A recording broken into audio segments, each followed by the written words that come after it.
computing group. He currently serves as an AI strategist at Liquid AI.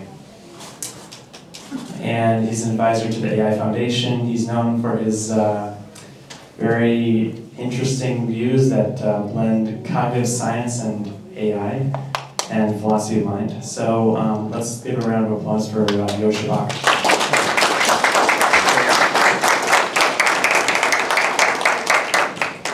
Good evening. This is not going to be a super technical talk. I mostly try to get us into a discussion about a topic that is, I think, very pressing to many of us, and it's related to the question whether LLMs are actually the technology that are going to carry us all the way towards systems that are smarter than us in all the relevant dimensions. And so when we pursue AI, of course, it's super useful. It seems to be currently something that is promising to make a lot of people rich, so it's very, very exciting for a lot of people. But it has not always been just a discipline that focused on making data processing more efficient, but it has also been a philosophical project from the start. And as such, it's a part of a line of thought that in some sense started with Aristotle, and that was pursued in earnest starting probably with Leibniz, who got this idea that we can mathematize the mind to understand how it's realized in nature.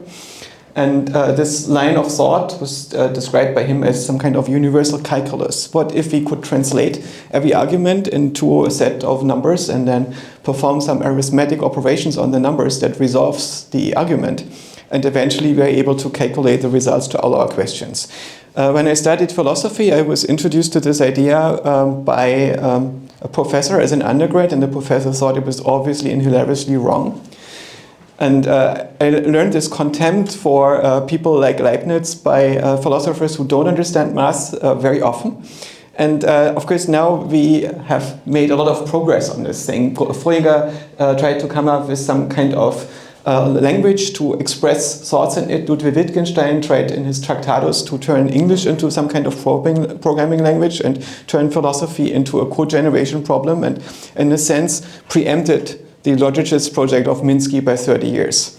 And in some sense he failed for the same reason. At the end of his life he mostly felt stuck in the quagmire of formalizing language and grounding it in perception and experience and affordances of the real world. And for similar reasons, symbolic AI did not progress very much at some point. But this entire project of understanding how we can express the mind using computational machines is super successful, and we made a bunch of important philosophical insights on the way in the last century. So why is it that AI can succeed where philosophy, psychology, and neuroscience did not? And I think that's largely because it has a unique methodology. It allows you to express your thoughts as simulations and then run those simulations. And the reason why this works is because mental processes are representations and the operations on those representations. And so you can express them entirely as abstract causal systems. And the idea that you can basically describe any systems using state transitions is what we could call computationalism. So if we want to take this computationalist perspective as a tool to understand how minds work, the way of doing this is to build an intelligent agent. And while I was working at Intel, we thought about what capabilities can we see in intelligent systems, and Intel at the time was using benchmarks like glue and superglue and so on to look at the performance of systems, and I felt this is a race that you cannot win because all the stuff that we're currently looking at is super hard. It's going to be solved within a few months by systems that have not even been designed to solve it on the side, right? So we need to come from the other side and think about the space of intelligent capabilities, and that what we came up with is what we called informally the Big Nine. It's a somewhat informally defined space in which we qualitatively identified a bunch of dimensions, and each of those dimensions can be seen from narrow to general. And when we look at existing systems, we find that even LLMs and foundation models are only occupying a relatively small region of that space so far. So a simple definition of artificial intelligence could be that it's a system that reaches human level or beyond at all capability dimensions.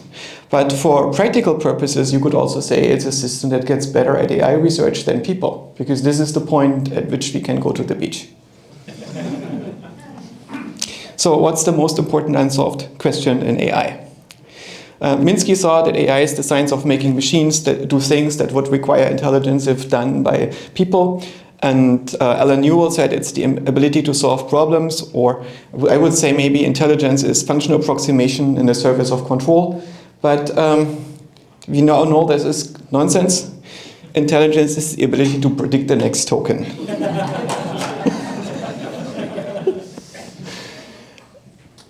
And we just scale this up, and when we scale this up, we eventually end up at something after training it on the entirety of data in the universe with the entirety of compute that we can get, and it's going to be fully coherent and smarter than us. And we see that this approach is very promising, right? We have an enormous slew of applications that we are building. And so it's really this question, when do we get to the point? And a lot of people get very nervous about this. And at the moment, I think most people feel that it's going to be maybe a couple of years or so until we surpass human intelligence. And so when Sam Altman said summer is coming, I guess you know the Rick and Morty episode to which Elon Musk refers when he says keep summer safe. I think that's a very interesting perspective, that we are now confronted with systems that reach beyond human capabilities in many dimensions, yet we don't know how they relate to the world, whether they relate to in the same way. And keep summer safe alludes to a spaceship that is artificially intelligent, is asked to keep the granddaughter of Rick Sanchez safe. And that thing can turn into a homicidal machine that is able to obliterate planets while executing a relatively simple request. And so that's an interesting question when we build systems that are super intelligent and we give these systems motivation by giving it command instead of letting it derive what the right thing to do is. Isn't that a very dangerous thing to do? And so some people worry that LLMs are a lot like nuclear bombs. On the other hand, despite all the turmoil, I think 99% of all AI researchers don't believe that AI will kill humanity. So if you go to actual AI researchers that work in labs and work on machine learning and so on, they're not really concerned with whether their systems are going to go boom and obliterate everything. But these 99% of all AI researchers, we know these are the boring ones. And so we don't listen to them very much. But I think that AI is not really like nuclear bombs. It's either like a printing press, which means it's going to be very disruptive and it's going to change the way people do things, and it's going to change the world that we are in dramatically, largely by making it more intelligent. Or it's like photosynthesis, which means it's going to enable a lot more stuff going on, but also at the expense of existing systems that get displaced. And some of the doomers point at the big oxygenation event as this really horrible singularity that happened at some point when organisms on Earth discovered the secret of photosynthesis. That is basically harnessing the power of the sun to extract carbon dioxide from the atmosphere and turn it into biomatter. And in this way, enabling the main chemical reaction that gives us biomass on the planet. And this big oxygenation event has displaced the number of species that existed before, but almost all of the biomass that exists now depends on photosynthesis. And before that, we could not harvest the energy of the sun. So there was a lot less interesting stuff going on the planet. And so this is an interesting question. If we are able to teach rocks how to think, how is this going to change everything? And there are some people which feel evolution was great because it got to me, but it needed to stop here. And make sure that nothing better ever emerges.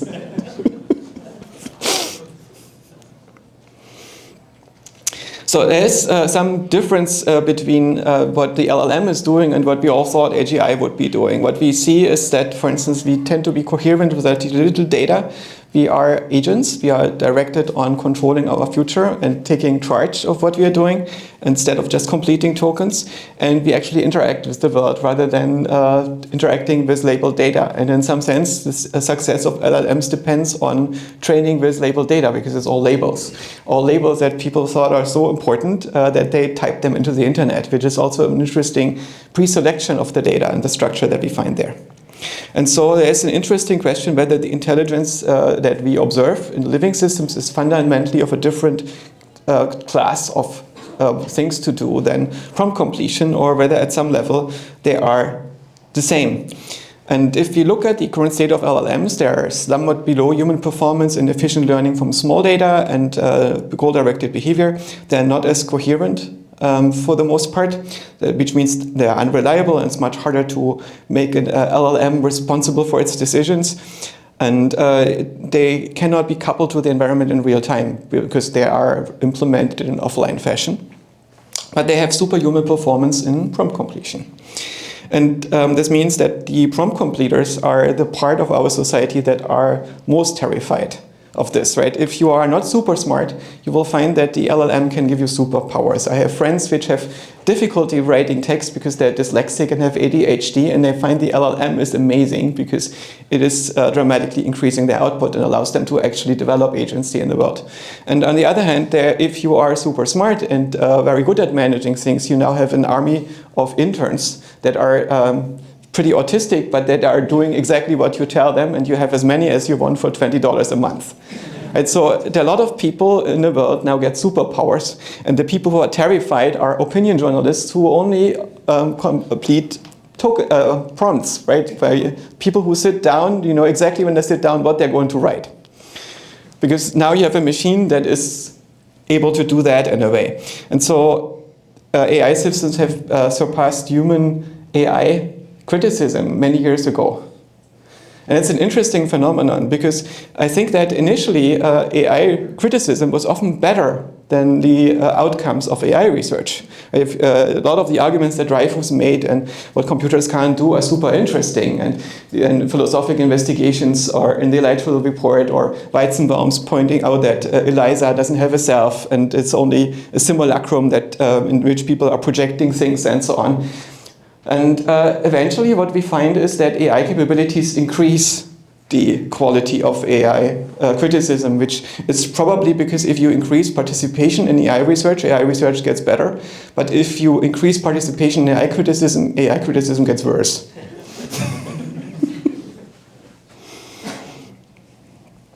So that's, I think, a big problem, because I find when we ask ourselves what is the delta between current AI research and AGI, the amount of material that you find is relatively little.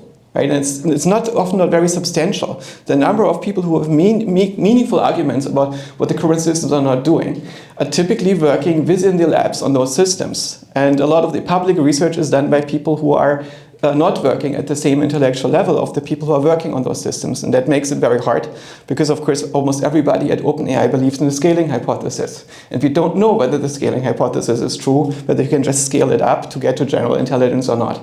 But the arguments that would be made against it, most would happen to happen on the outside. And on the outside, there are just not that many competent people left, it seems.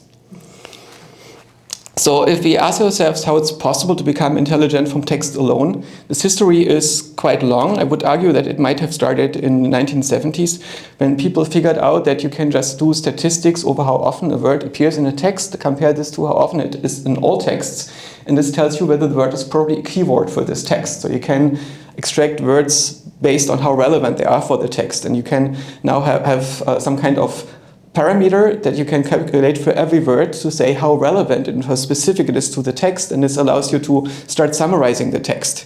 And then in the 1980s we had latent semantic analysis that was doing more statistics on the text and discovered similarities between words in this way. And in the 1990s we saw a lot of data compression for text analysis, because if you make a data compression model that learns the entropy of a given type of text and then use that model to compress text, you can find out, depending on how well the text compresses, whether it's an address or first name or whether it's English or German. And in this way you can classify texts and understand what these things are.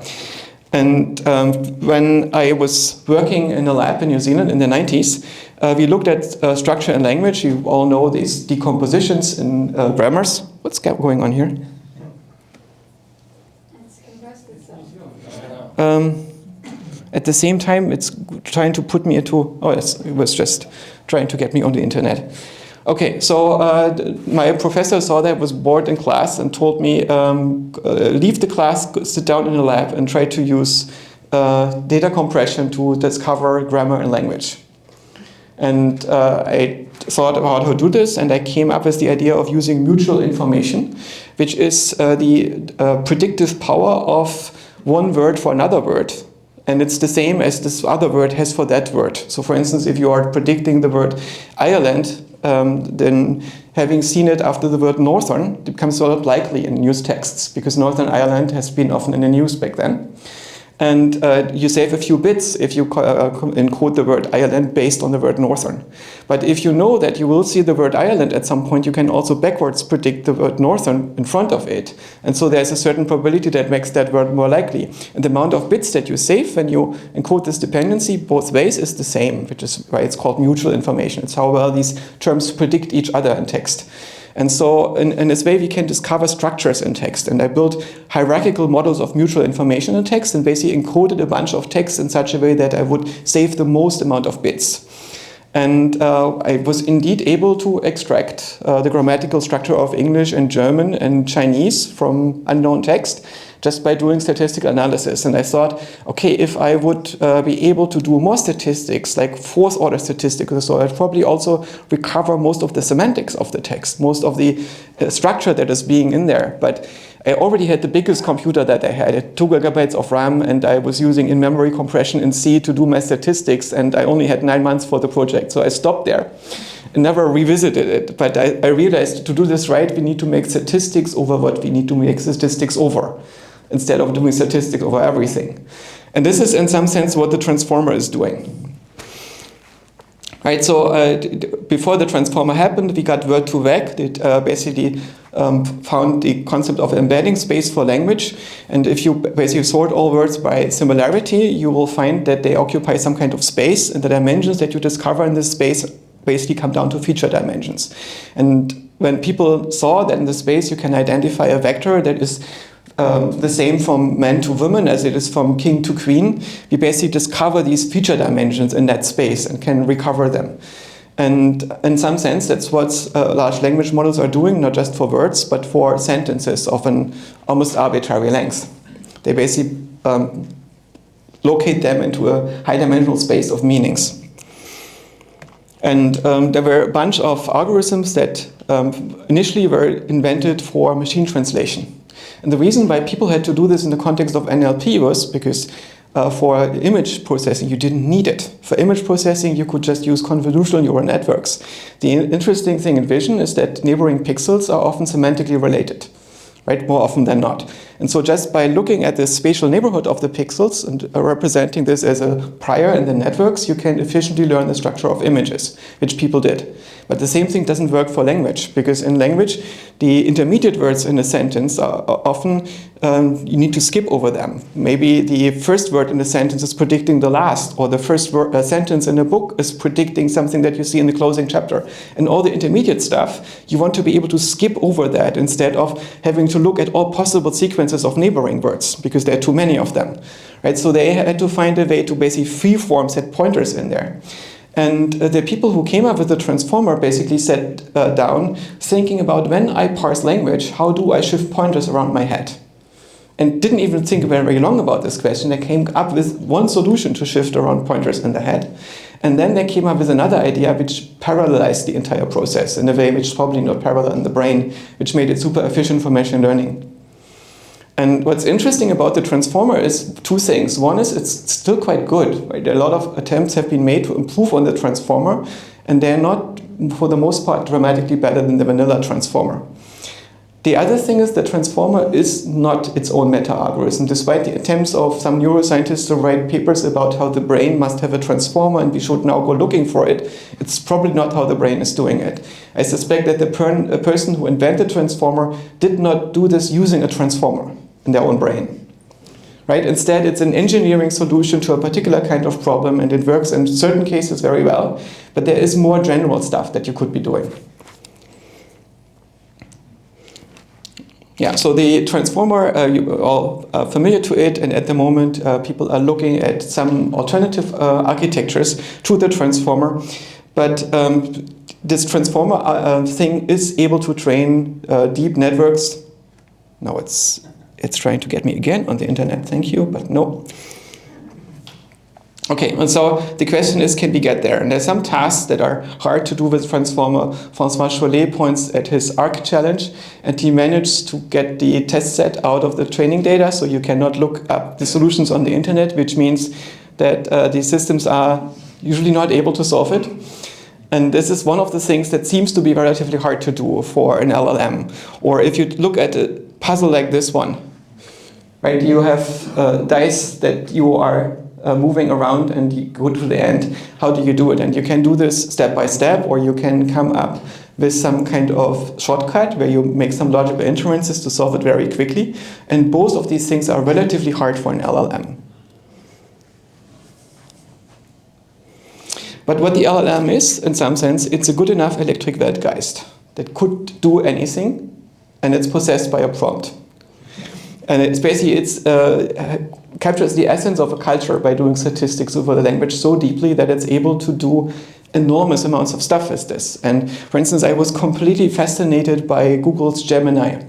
Many of you are probably aware of the Gemini disasters. They made some mistakes with the alignment and went all in by letting their political activists make sure that the thing comes down in a given political quadrant. And it was super interesting to see how this happened, because I don't think that Google gave the thing a list with all the opinions that the thing had. And that made it really, really interesting. That when DALL-E came out and you ask it to render a picture of the ancient philosopher Aristotle, it made sure that at least 30% of the Aristotles were female and black. And it did this by editing the prompt behind your back in a very ham-fisted way in order to make it more diverse. And as you probably know, Gemini did this for like 100% of your prompts. So you had difficulty to get any Aristotle who wasn't a person of color. And this was not a big problem for the researchers until somebody figured out that it's not only changing British kings or French novelists of the 18th century or physicists of this period into people of color, but also Nazi soldiers, because they flat out basically refused to render white men for reasons of diversity. But when Nazi soldiers were depicted as people of color and minorities, that was a problem. The interesting thing is that this was not just algorithmic, it was something that the system inferred it had to do. And you could argue with it about it, because was in some sense done via a social process, where it was no longer hard-coded into the model using programming code or simple rules, but it was done via system prompts and instructions that were RLHF'd into the model. And so, for instance, it would argue that Elon Musk was a super bad person, or that it could not defend effective accelerationism because it's far-right movement. And you ask it why, and it comes up with some obscure guilt by association argument, and then invents sources. And so it's a very interesting thing. The model insisted on having a bunch of political opinions. It would not, for instance, support meat eating. It would support not eating meat in arguments. It would be willing to give you arguments against having children, but not arguments in favor of having more than 2 children. So arguments against internatalism are fine, but not pronatalism. And it's super interesting. And I think what happened is that the model inferred what, based on the wording of the system prompts and so on, what the sensor should be like, instead of implementing it straight away. And I think that's so interesting, because he could, of course, do this with any kind of political opinion. This thing has seen all the social media discourse, and is probably able to implement any kind of persona. This would be so amazing for sociologists to study. Right? You have a model that is trained on every opinion on the internet in an enormous amount of detail, more than the actual participants in the discussion. Imagine how you could study people and societies with such a tool. It's really amazing having such a Weltgeist. So instead of getting riled up about the culture wars in it, we should really look at this as a depiction, as a mirror of who we are in a society, and try to understand our condition. So the LLM is a system that is choosing the most likely completion, and with RLHF, it's choosing the most appropriate completion. And in this world, you can only compete if you're able to choose your own prompt. And your success depends on being able to not just use the most likely thing, but to choose the best thing. Best thing for reaching your current goal, for the best goal that you can find, based on your best model of yourself and your relationship that you have to the world and the world itself. And it should be serving the longest game that you can play. And this leads us to the question whether LLMs can or should have agency. And I would argue that at the moment they're basically golems. Basically, they're dumb machines that follow a complex set of rules, and we have difficulty to infer the exact consequences of following those sets of rules to the letter, which makes them quite dangerous. And if you look at human ethics, we have not had very good human ethics in the last few hundred years, because we were unable to replace the concept of divine will that has replaced this, driven this society until we abolished the idea of God. Right? And so after we had abolished this notion of there is the best thing that should be done from a collectively enacted agent, that is the spirit of our civilization, we tried to come up with something that worked better. And the attempt that people had was mostly utilitarianism, which means put metrics on mental states and optimize for those metrics. And this all breaks down when you are looking at non-human agents or at minds that become mutable, that can reprogram themselves, like a meditator and so on. And if you can change how you respond to the world, if you can change your emotions, if you can change your utility functions, then the whole concept of utility maximization is breaking down, and you basically need to find something else. And I think it's a big issue that we largely did not reflect on the fact that utilitarianism never worked. It was an unfinished project started by a few philosophers who died before they could complete it or conclude that it didn't work. And now we are studying those philosophers, and that's ethics. And it's a bit nonsensical, right? We are in this weird situation where we don't actually have working ethics that we can express as algorithms and implement in our machines. And we can easily argue that the ethics that effective altruism came up with are not very good. And that you can basically, if you trace them or the implications, they get to very counterintuitive results of what should be done in the world. But this is not the fault of effective altruism being exceptionally stupid. It's the fault of nobody else trying to do ethics at the moment. It's mostly scholarship instead of actually reasoning about ethics. And I think that's a very dangerous situation that we need to address. Because if we have machines that are more powerful than people and that have actual agency, we need to think about how can we formalize ethics in such a way that it's sustainable and compatible with our coexistence with such systems on the planet.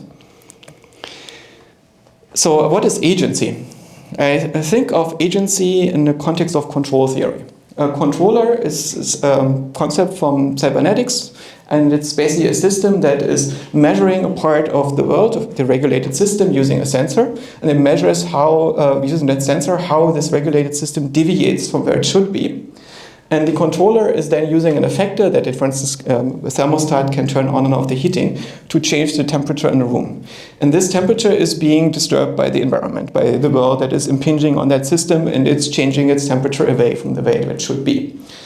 And the thermostat is not an agent. It's a system that is only acting on the present and performs actions in the present. It doesn't have any goals, right? It doesn't have a model of the world. It only has a particular kind of implementation.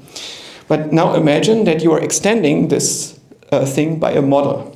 And this model allows you to, for instance, measure the temperature deviations of your room over a longer time span in the future. And you try to minimize the interval over these deviations. Right now you suddenly have multiple trajectories into the future depending on whether you are switching now and how you are switching.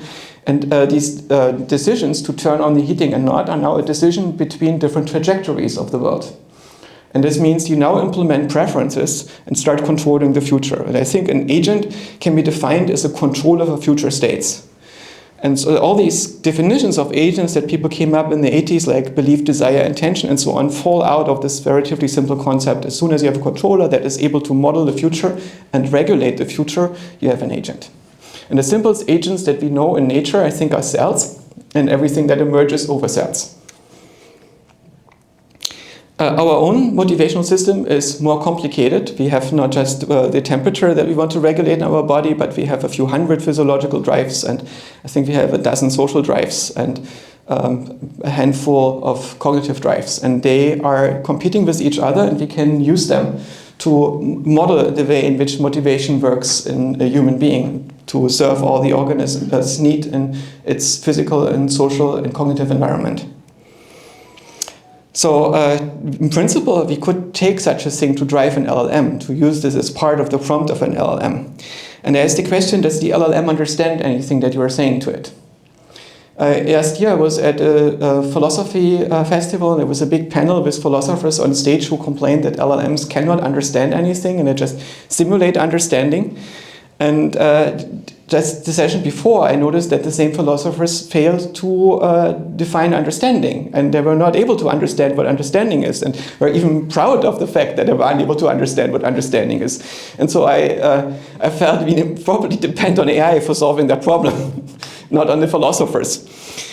And philosophy does have a bunch of ways of thinking about understanding, and I think the biggest scourge are the correspondence theories, which are saying that understanding means that you are somehow pointing into the real world with your concepts, and you make the correct arrow into the real world. But I don't think that you can draw arrows into the real world. A system is unable to talk about anything outside of itself. We all know this if we understood Loeb's theorem and Gödel's proofs.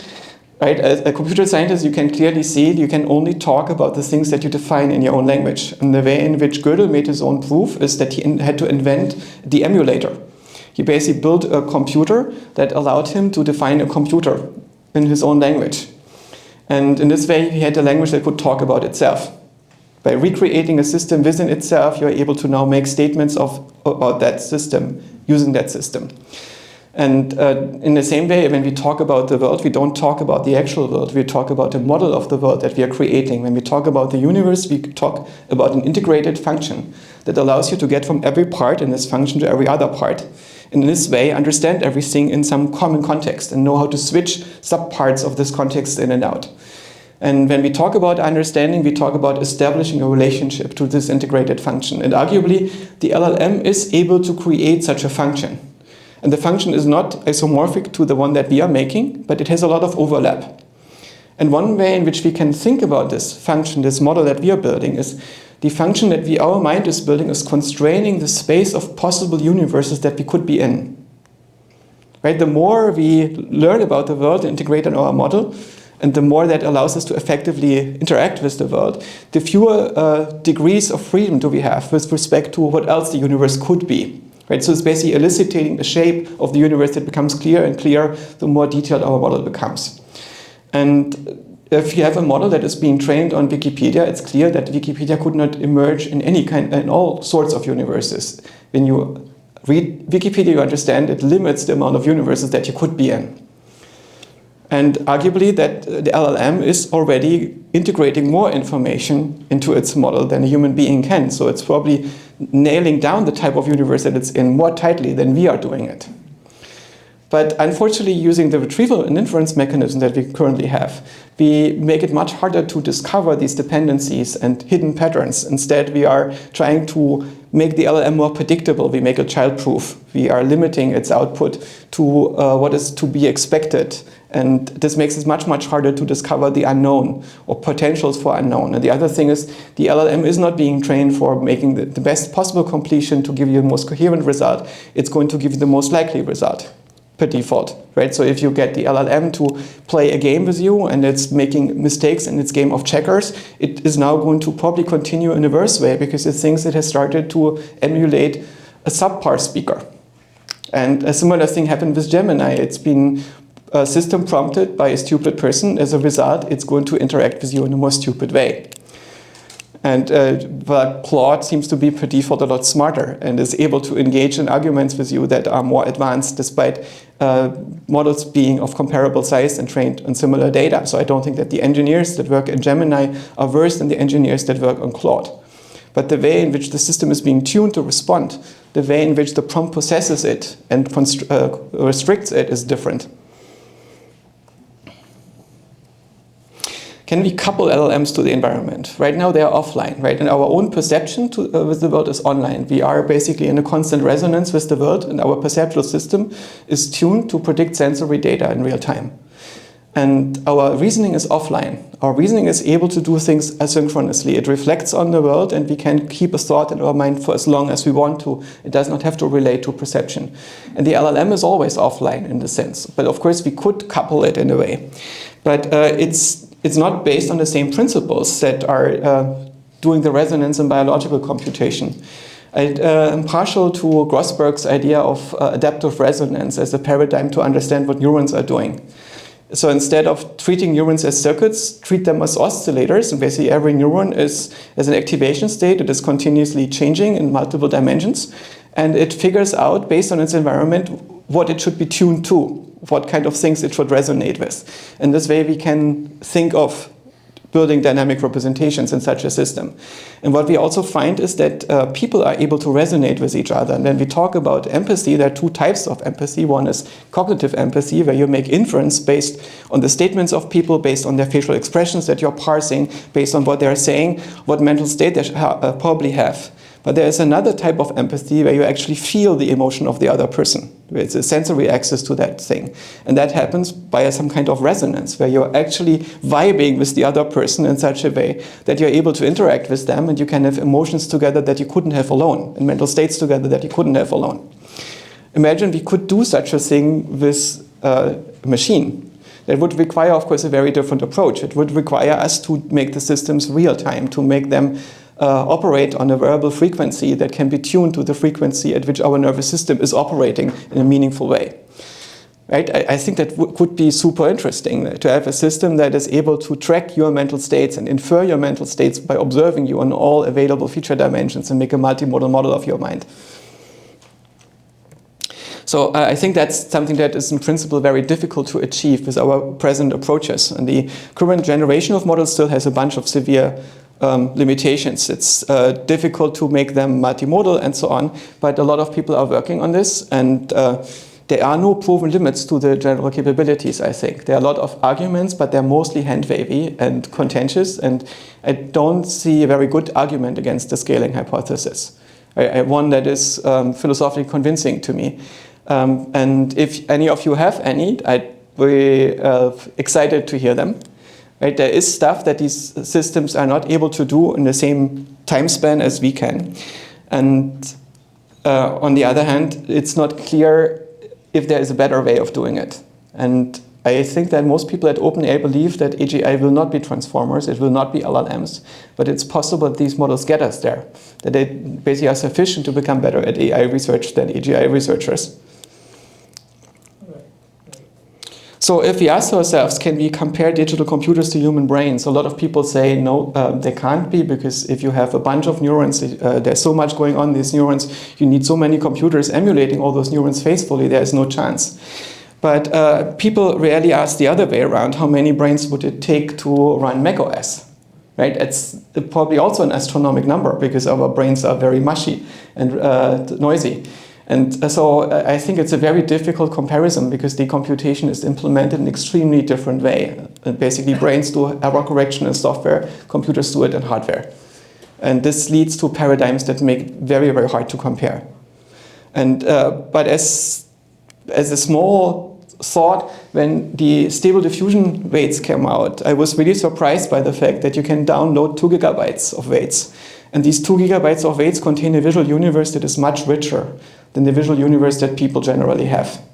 Right? It contains every artist, every celebrity, every plant and dinosaur, every spaceship, all is in there, in 2 gigabytes. And it's like 80% of what your brain is doing.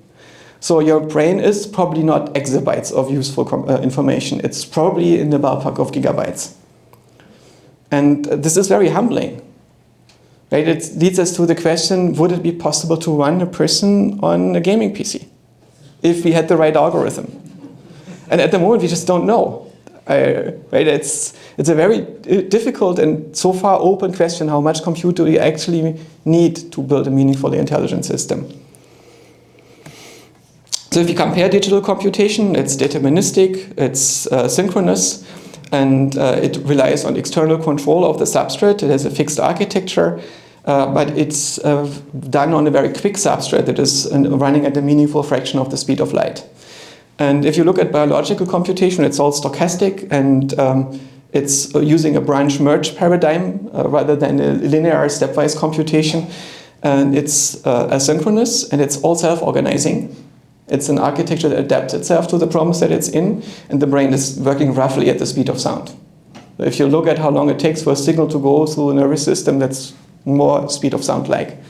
And this imposes very different constraints. For instance, if you have a system that is so slow that it takes hundreds of milliseconds to go through the entire neocortex, a time that it would take for a signal on the internet, a packet on the internet, to cross the entire planet, right?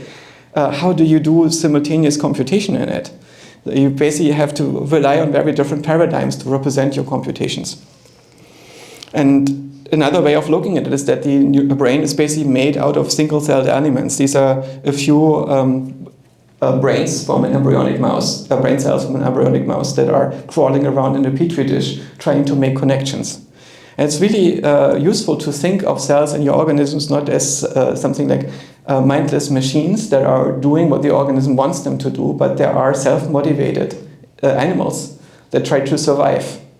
And they have biological priors that have evolved for the strategies that are going to try first and the strategies they're going to try in given environments. But they are, in some sense, not too dissimilar from, as a metaphor, people who are living in a society that are forced by that society to specialize and perform extremely specialized roles. But when we are living by ourselves in the forest, we find other solutions to our survival as individuals. Right? And that's a very interesting perspective. It's one that is, for instance, championed by Mike Levin. Hey, Lena. Who is working at Tufts University and is looking at the principles of self-organization in biological organisms. And I think looking at self-organization is probably crucial to understand how the mind is working. And in some sense, this thread was started by Alan Turing, who thought about models of reaction diffusion to perform computation. And he has not finished this work back then, but he started an interesting line of inquiry. And this line of inquiry is basically pursued with neurocellular automata by, let's see if this animation works, by people like Mike Levin and so on. So the idea is not to have a network where every neuron is learning a function over its predecessors and how to connect to them, but you basically learn global functions where that could be, for instance, exchanged and synchronized via RNA, where the cell is learning how to react to the incoming shape of an activation wave with firing or not, and exchanges this. And this is a quite different paradigm for computation that is more amenable to building self-organizing systems. So if we look at the limits of the present approaches, the skeptical position is, for instance, taken by people like François Chollet. LLMs are not AGI and cannot be AGI.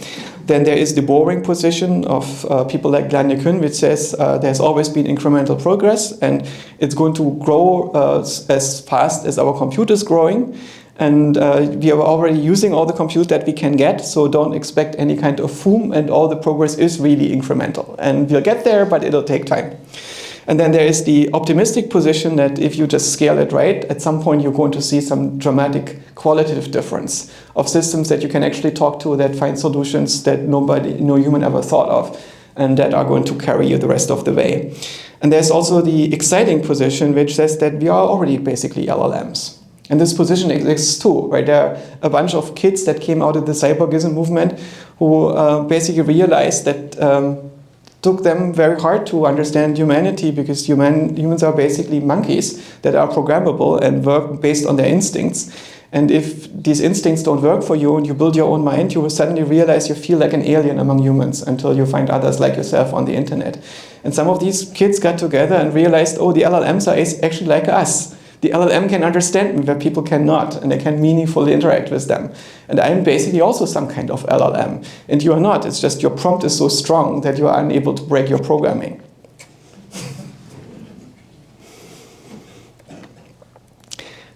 Before we conclude this presentation, I'd like to say a few things about AI ethics. And it's an important topic. I think that's we all recognize as very relevant. AI ethics is largely dealing with a number of questions. So there's two perspectives. One is about social harms and impacts, for instance, on employment, on the way in which society conceptualizes itself, on the interests of existing industries, and the political considerations of getting people to shift a lot of jobs, or changing the way in which education works in the LLM age, and so on. Then there is the AI safety and X-risk perspective, which basically says that we're not that much concerned about the near-term labor market impact, because people will solve this as they did in all other technologies that came out. And every technology so far that we invented made things better, right? If you have a technology that makes the printing press obsolete because you now have desktop publishing, you have a handful of typesetters that go obsolete, but you have many orders of magnitude more typesetting in the world. And lots of people will now do typesetting on the side because it has become so affordable. And also typography, after some initial phase in which everything looked horrible, got much, much better. And we forgot how bad typesetting was in the time when nobody had desktop publishing. And a similar thing, I guess, is going to happen with generative AI. It's basically a very complicated brush that allows you to paint things that were very hard to paint before. And as in the early days of CGIs, it takes time until we're able to use it. So we'll figure that out. But AI safety is another issue, right? What if we accidentally stumble on a technology that is going to take agency away from people and is going to kill everybody? And this is a very different perspective. But I think that we need a third perspective, and that is AGI ethics. Because I think over the near to long term, it's inevitable that we will have to coexist with systems that are smarter and more agentic than we are. And the question is, how can we coexist with such systems? Can we build such systems in a way that they are safe? We cannot prevent them from being built. And I think by stopping responsible people for working on AI research and delaying AI, you are just stopping the responsible people from working on AI. So that's not the solution. I think the correct solution is not to take longer to build AI, but to make it better. I don't think that we have a long history of things that got better by taking longer building them. And so I think we need to use this current momentum because we have no choice. But in this momentum, we need to think very deeply about how to do ethics in a time where intelligent systems, intelligent agents are not necessarily all human or limited or capped at human capabilities. And even if we manage to have a world in which the AGI has no agency and is only a thing that is responding to a prompt that then stops doing things, if you couple humans with such systems, you are in the same situation because the bandwidth of human agency reaches down to Genghis Khan and Stalin as well, right? So this is not a difference. You will just enable an evolution of superhuman agents, even if they have something like a human core. And basically the space of possible minds that are inhabiting human brains is very large. Okay, that's it from me. I hope we have some time left for discussion.